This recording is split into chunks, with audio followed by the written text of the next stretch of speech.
আল্লাহর কথা দিল দিয়ে শুনলে, আন্তরিকতা নিয়ে শুনলে ধীরে ধীরে পরিবর্তন হয়।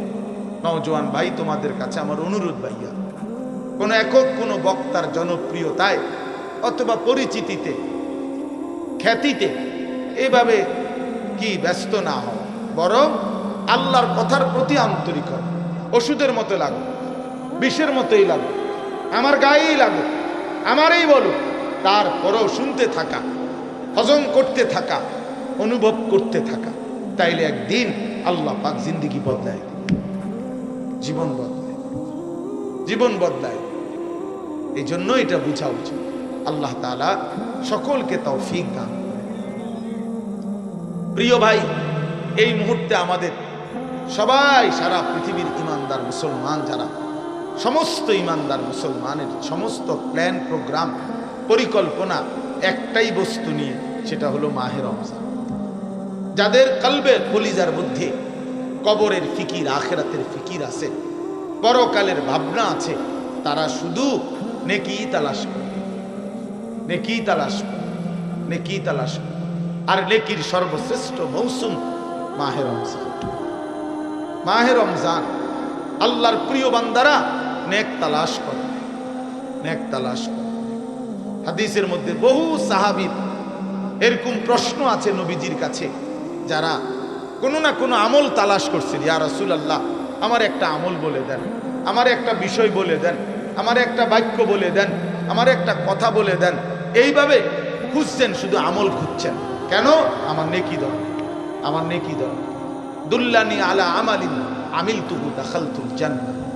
এক সহজ সরল সাধারণ সাহাবী আয়েশা নবীজিকে বলছেন, ইয়া রাসূলুল্লাহ, আমাকে একটা আমল বলে দেন, আমল করব আর আমি জান্নাতে যাব। নবীজি সাল্লাল্লাহু আলাইহি সাল্লাম বলেন, আল্লাহ এবং রাসূলের প্রতি ঈমান রাখবা, 5 ওয়াক্ত নামাজ পড়বা, ফরজ হলে যাকাত দিবা, রমজান আসলে রোজা রাখবা। তখন পর্যন্ত হজ ফরজ হয় নাই, এজন্য এই 4টা বলে নবী শেষ করছে। এই সাহাবী দাঁড়িয়ে বললেন, ইয়া রাসূলুল্লাহ, আমি আল্লাহর কসম আপনার কথা থেকে এক চুলও কমাবো না, বাড়াবো না, বরং আপনি যা বলেছেন তা আমল করতেই থাকবো। নবীজি তখন বললেন বাকি সাহাবীদেরকে, মান সাররাহু আন ইয়ানজুরা ইলা রাজুলিন মিন আহলিল জান্নাহ ফালিয়ানজুর ইলা হাযা। তোমরা যদি এই মুহূর্তে জমিনের মধ্যে কোন জান্নাতি মানুষ দেখে তোমাদের নয়ন জুড়াইতে মন চায়, একে দেখো, একে দেখো, এই যে জান্নাতি চায়। অথচ সে আমল করে নাই, এখন মাত্র ওয়াদা দিছে, কিন্তু বলার ঢং, চেহারার রং দেখে নবী বুঝছে যা বলছে তো দিল দিয়েই বলছে। বাটফারি কথা না, ধোকাবাজি কথা, হ্যাঁ, ধোকাবাজি কথা না।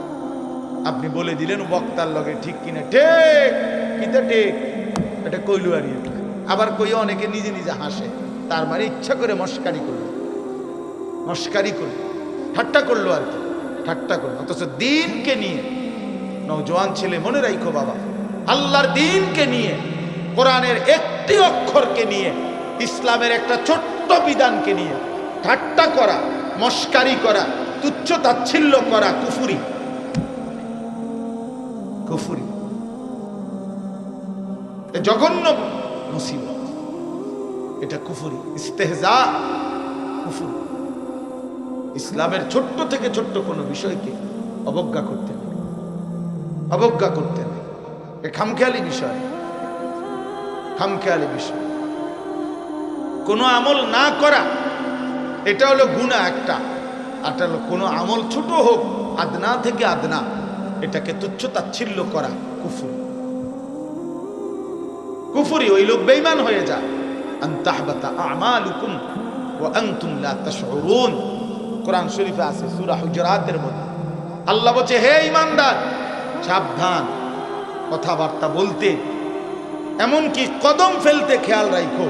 আল্লাহ রসুলের আগে বাইরো না, আল্লাহ রসুলের আওয়াজের উপরে আওয়াজ বাড়াইও না, ওনাদের নবীর সামনে আগেও হাইটো না, নবীর আওয়াজের উপরে আওয়াজও বাড়াইও না।